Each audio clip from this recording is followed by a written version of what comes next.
Award মানে সবথেকে বড় যেটা ভালো লাগা, প্রাপ্তি তো হয় এবং সেই জায়গায় সবার সবসময় ছোটোবেলা থেকে পড়াশোনায় খুব একটা ভালো ছিলাম না, ওই জন্য প্রাইজ পেতাম না। তো বড় হয়ে একটা কোথাও অ্যাওয়ার্ড পাচ্ছি, কিছু কিছু জায়গায় সম্মান পাচ্ছি, তো সেগুলো ডেফিনেটলি ভালো লাগছে।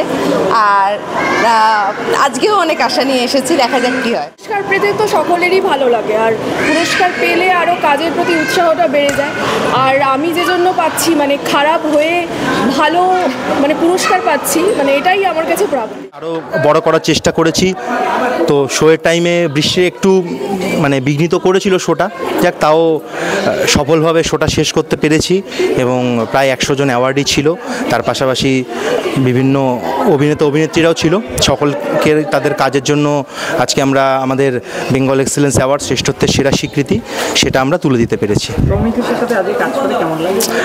ভালো লাগলো ওর সাথে যখন আমি মানে আমার যখন পরিচয় হয়েছিল, আমি যখন ফার্স্ট কথা বলেছিলাম, তখনই আমি দেখেছিলাম যথেষ্ট মানে খুবই মিশুকে এবং মানে ওর কথাবার্তা মানে খুবই ভালো। তো কখনো মনে হয়নি যে ফার্স্ট টাইম কথা বলছি বা ফার্স্ট টাইম আমার ইভেন্টে আসছে বা প্রথমবার কাজ করছি, সেরকম আমার একবারও মনে হয়নি।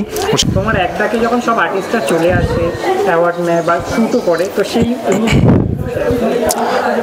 দেখো এইটা মানে এই অনুভূতিটা আমি বলে বোঝাতে পারবো না। মফস্বল থেকে এসে এখানে কাজ করে যখন শুরু করেছিলাম, কখনো ভাবিনি যে কলকাতার বুকে এরকম ব্যাক টু ব্যাক হিট 3টে শো করতে পারবো। তার পাশাপাশি তোমার আজকে টলিউডের এত অভিনেত্রীরা যারা মানে কেউ 1-1.5 ঘন্টা 2 ঘন্টা করে আজকে বসে রয়েছে আমার অনুষ্ঠান দেখছে। তো এই জায়গাটা সত্যিই যে করতে পারবো আমি কখনোই ভাবিনি। তো যাদের থেকে মানে প্রচুর মানুষের সহযোগিতা পেয়েছি, প্রচুর মানুষের সহযোগিতা ভালোবাসাতেই আমি আজকে মানে এই জায়গাটা সম্ভব হয়েছে।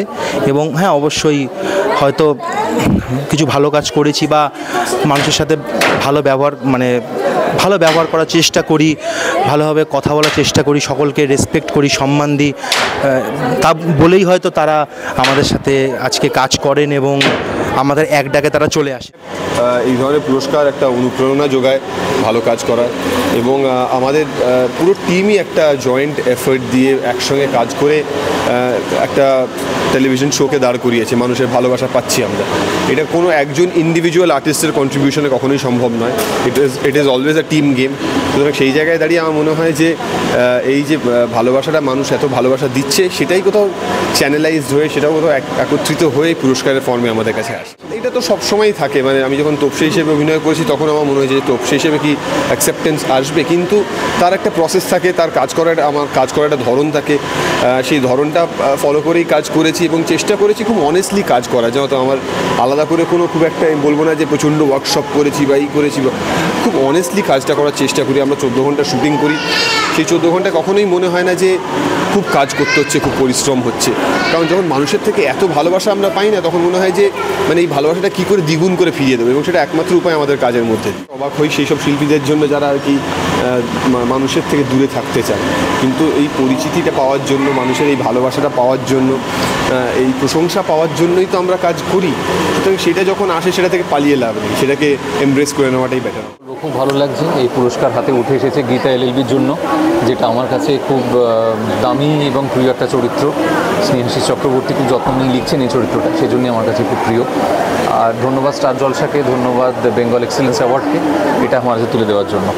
খুব অল্প সময়ে অনেকটা ভালোবাসা পেয়ে গেছি। মানে সবে 3 সপ্তাহ মতো এপিসোড হয়েছে, এত ভালোবাসা পাবো, এত আন্তরিকতা পাবো আমি ভাবতে পারিনি। So thank you so much দর্শকদের বলছি। কিন্তু এর থেকেও বেশি ভালোবাসতে হবে, কারণ এর থেকে অনেক বেটার আরও মানে চমকদার এপিসোডস আছে। তো সবাই দেখতে থাকুন আর ভালোবাসতে থাকুন। Thank you. ফিল্ম তেতো, তার জন্য বেস্ট অ্যাক্ট্রেস অ্যাওয়ার্ড পেয়েছি। ভীষণ এই মুহূর্তে ইমোশনাল অ্যান্ড খুব স্পেশাল ফিল হচ্ছে।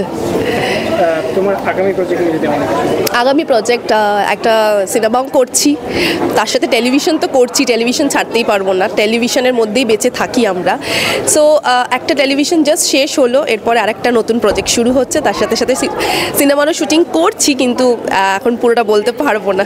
আমি তো বেসিক্যালি একজন অভিনেতা। তো আমার একটি ছবি বেরিয়েছে, ফিচার ফিল্ম, শ্রী সন্দীপ রায়ের নির্দেশনায় ফেলুদার ছবি নয়ন রহস্যতে আমি একটি গুরুত্বপূর্ণ ভূমিকায় অভিনয় করেছি, এবং সেই কাজটা করার জন্যই এনারা আজকে আমাকে স্বীকৃতি দিলেন। মানুষজনের ভালো লেগেছে, সেখান থেকে এনারাও সেটাকে মার্ক করে আমাকে এই অ্যাওয়ার্ড শোতে অ্যাওয়ার্ড দেওয়া হলো। আপাতত ছবির কাজ কিছু নেই, একটা ওয়েব হইচয়ে গভীর জলের মাছ সিজন 2 চলছে, আর একটা ছবি হয়ে রয়েছে ফেলু বক্সি বলে, সেইটা আসবে সোহমের সঙ্গে। আর আপাতত একটা স্টার জলসায় নতুন সিরিয়াল আসছে তেঁতুল পাতা বলে, তাতে একটা খুব ভাইটাল ক্যারেক্টার করছি, সেটা দেখতে পাবে মানুষ।